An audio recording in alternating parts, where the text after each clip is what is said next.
All right, so moving over here next to the 3D tabs. Now, these come in various sizes. What you want to note here, right, is that convex shape on the bottom. We've got a narrow convex here, a wider convex here. That allows you to get down inside of the dent, right? Again, we always want to be affecting and going after the deepest portion of the dent. That is exactly what this design allows us to do. Now these edges, I think I can show you better on this tab.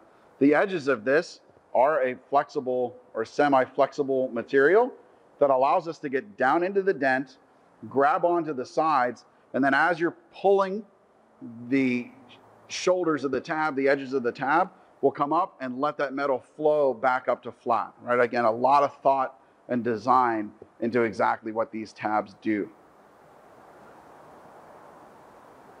You can see here just how flexible that really is, right? To let you get down into the dent and again, get that convex shape into the deepest point to allow you to affect the fastest change on your low spot.